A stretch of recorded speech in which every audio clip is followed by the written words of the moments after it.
Mrs. Dizzler playing douchebags. And in his new form, one of the only ways to kill him is the power of disbelief.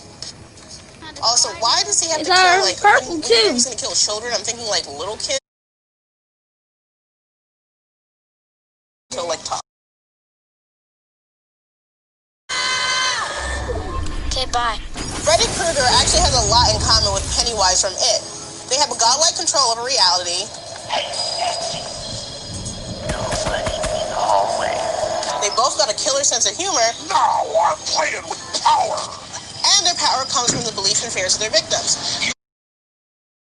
You're afraid. This is why I couldn't do that Santa or Easter Bunny shit, because you start believing in that stuff, and then all of a sudden, like, they become real and want to kill you, and I'm not with it. How'd you get in my house? Who let you in? Who let you in? At the end of the first movie, Nancy into our reality. See, Freddy is immortal in his own world, but with a little determination and a tight grip, it's possible to bring him into our backyard. I'm crazy after all. He's still pretty tough and extremely dangerous, but you can definitely do some damage. In the end, though, Nancy simply turns her back on him. Without her fear, Freddy has no power over her and he vanishes into nothingness. So, if you're backed into a corner with no one to run, talk some shit. It's too late, Krueger. I know the secret now. I'm taking back every bit of energy I gave you. Oh man, this game is tougher than sliding down a chimney. I've been playing this on my breaks between managing elves and listening naughty kids. This is a stressful time, okay? Yeah. I only work once a year, but still, Mrs. Claus challenged me to a high score. I guess she'd rather I play this than see me cruise her. Hello everyone, I'm Andrew, and I like my slashers just a little smaller. Chucky has always been my favorite movie maniac. I mean, what's not to love about a psychotic Cabbage Patch Kid doing a bad Jack Nicholson impression? Nothing like a strangle. Circulation.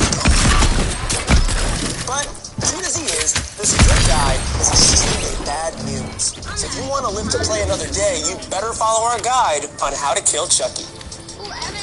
It's easy enough the first time around, just shoot him.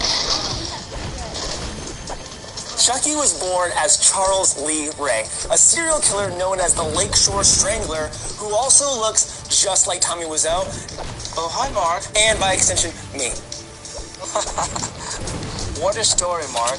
One night, a cop named Mike Norris chases him into a toy store, where the two exchange gunfire until Charles is fatally shot. He then uses a voodoo ritual, somehow, to transfer his soul into a nearby good guy doll.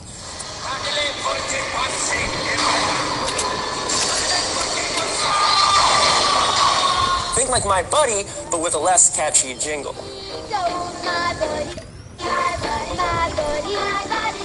Chucky quickly settles back into his old routine, getting revenge on his ex-partner and throwing a babysitter out of the window just for funsies.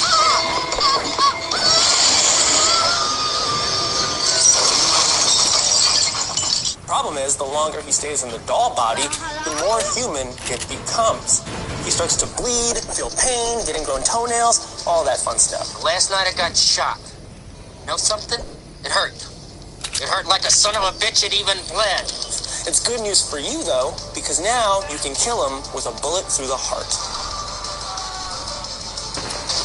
At least according to the official voodoo rulebook, there's a lot of fine print in there, like the fact that Chucky can only transfer his soul into the first person he revealed his true nature to. In this case, a boy named Andy Arkway. I don't believe it. I just don't believe it. Andy. I don't know. Mike and Andy's mother interrupt the ritual, but they have a pretty hard time putting Chucky down. Burning him in a fireplace just pisses him off, and blowing off his arms and legs don't do much good either. They literally shoot his head off, and he just keeps coming at them. Until a well-placed shot to the heart puts him down. The heart! Shoot him in the heart!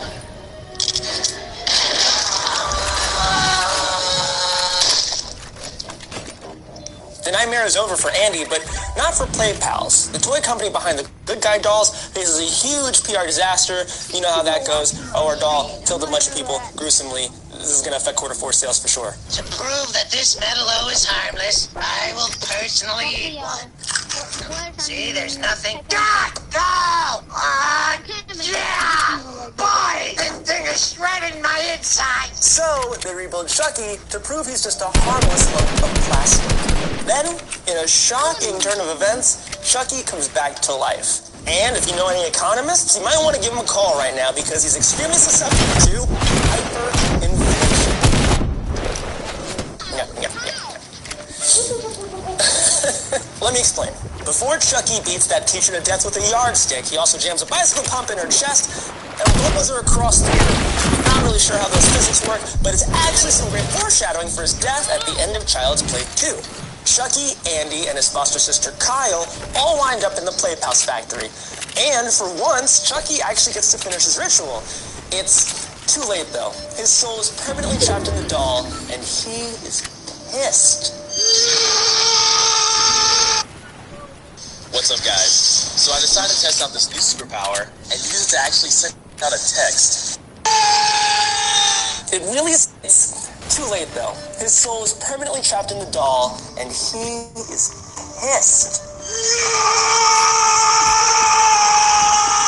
It really seems like nothing can stop him, not even 100 gallons of boiling pink plastic. But if you can maneuver an air hose into his melting mouth, it'll make an airtight seal and set Chucky up for a nice, gooey, satisfying head explosion.